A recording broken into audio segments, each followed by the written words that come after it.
Google Chrome is actively under attack. Threat actors are currently deploying a highly sophisticated, multi-stage zero-day exploit chain in the wild.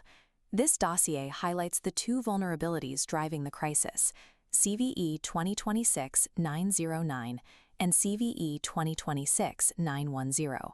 Both carry a severity score of 8.8 out of 10 on the Common Vulnerability Scoring System, or CVSS, a standardized metric that measures the severity of computer system security vulnerabilities. The threat targets a massive attack surface. It affects all Google Chrome desktop builds prior to version 146.0.7680.75. Because these flaws exist in the underlying Chromium engine, other browsers like Microsoft Edge, Brave, and Opera inherit this exact same vulnerability.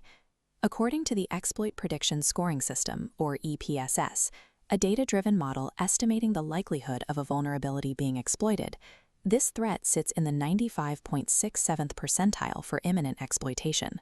Despite those high severity scores, neither of these 0 days can compromise a host machine on its own. A single flaw is rarely enough to break a modern browser. Modern defense-in-depth strategies are highly resilient.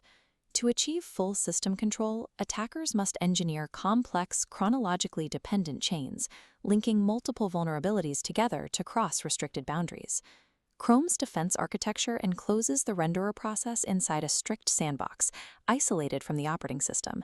Inside sits Skia, the 2D graphics engine drawing HTML, CSS, and SVGs. Beside it is V8, the JavaScript and WebAssembly compiler, also trapped entirely within the sandbox. If an attacker compromises Skia, they only gain control over that specific browser tab. They cannot reach the user's actual computer. Similarly, the V8 engine cannot be exploited from the outside unless an attacker can feed it highly specific, corrupted memory pointers.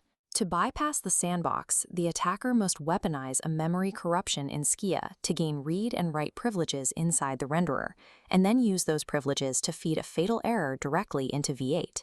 This chronological dependency is exactly why Google patched both vulnerabilities simultaneously. To understand how the sandbox shatters, we have to dissect the exploit backward, starting from the initial invisible memory corruption that sets the trap.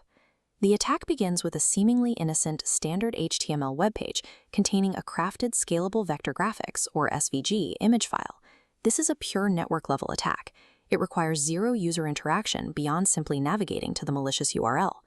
The attacker hides the malicious payload within the SVG file's dimension attributes, passing an oversized dimension variable into an SVG filter. When Chrome attempts to process the image, this malformed dimension causes a calculation failure in Skia's element filtering process. This calculation failure triggers an out-of-bounds write, or OOB write. An out-of-bounds write occurs when a program writes data past the physical boundaries of its allocated memory buffer, spilling into adjacent memory space. Usually, unpredictable memory spillage just crashes the browser. It only becomes a weapon if the attacker can absolutely guarantee what specific data sits next to the overflow. To guarantee that alignment, the attacker relies on heap grooming. This is the precise, programmatic manipulation of memory layout to turn chaotic overflows into predictable, reliable exploits. Looking at this animated diagram of the heap memory, the grooming script initiates a loop to mass allocate uniform memory chunks. This flood of identical allocations forces the browser's memory allocator into a highly predictable, standardized state. Next, the script purposefully frees alternating slots within that newly allocated array, creating a checkerboard pattern of allocated data and empty slots. This sets up the core vulnerability mechanism, deterministic reuse. When Chrome newts memory for new objects, the allocator automatically prioritizes these newly freed, perfectly sized slots. The attacker then forces the Skia renderer to allocate a highly sensitive, exploitable object, dropping it directly into one of these specific pre-planned holes. The trap is set. The sensitive object is now completely surrounded by memory blocks entirely controlled by the attacker. Now, the Skia out-of-bounds write executes. The malformed SVG overflow spills perfectly from the attacker's block into the adjacent sensitive object. This precise spill corrupts critical object fields within the sensitive block, specifically overriding the length, type, and system pointers. By controlling these pointers, the attacker achieves reliable read and write primitives, giving them the ability to scan and manipulate the renderer's memory at will. Through deterministic heap grooming, the attacker conquers the renderer's memory space, perfectly setting the stage for the final sandbox escape.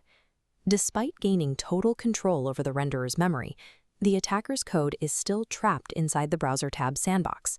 To break out, the attacker aims their newly corrupted Skia pointer directly into the V8 JavaScript engine's processing pipeline. The specific target within V8 is the maglev compiler.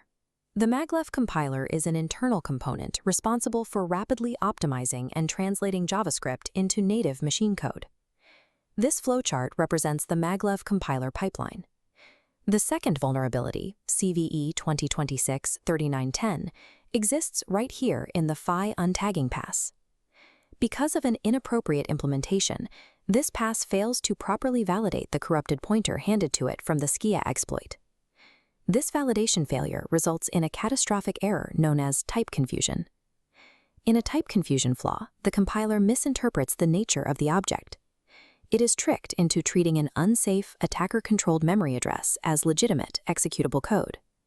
As a result, the attacker bypasses all memory safety checks and executes arbitrary assembly instructions natively on the host machine. By combining a structured memory overflow with compiler type confusion, the sandbox architecture dissolves, granting the attacker full remote code execution. With the sandbox broken, defenders must shift focus from the theoretical mechanics to the practical reality of hunting this zero-day chain in an enterprise environment. The primary OS-level behavioral indicator is the Google Chrome browser process unexpectedly spawning system-level command shells like powershell.exe or cmd.exe. Once the sandbox shatters, the attacker immediately uses their native code execution to call these native Windows or Linux binaries to establish persistence. The primary network-level indicator is Chrome establishing outbound sessions to unrecognized non-Google domains. These malicious command and control network sessions will often occur over highly unusual, non-standard ports that standard web traffic avoids. The entire exploit chain executes in milliseconds, making manual prevention impossible. Because the initial exploit happens entirely in volatile heap memory, these behavioral and network anomalies are the only reliable way to detect an active compromise after the fact. These 0 days are actively exploited in the wild and have been rapidly added to the known exploited vulnerabilities catalog maintained by the Cybersecurity and Infrastructure Security Agency, or CISA. Under CISA's Binding Operational Directive 22-01, federal agencies and affiliated cloud services are required to patch this flaw by a strict March 27th deadline. The remediation step is non-negotiable. Users and enterprise administrators must force an update to Chrome version 146.0.7680.75 immediately. Enterprise defenders must enforce this version update universally via mobile device management, known as MDM, or through group policy objects, known as GPOs. Because Skia and V8 are tightly integrated components, updating to this specific version comprehensively neutralizes both halves of the exploit chain simultaneously. The attackers weaponized a simple graphics rendering error to break a complex JavaScript compiler. As browser sandbox defenses grow increasingly impenetrable, attackers rely entirely on chaining hyper-specific component flaws. Rapid, comprehensive patching is the only viable defense against 0 days.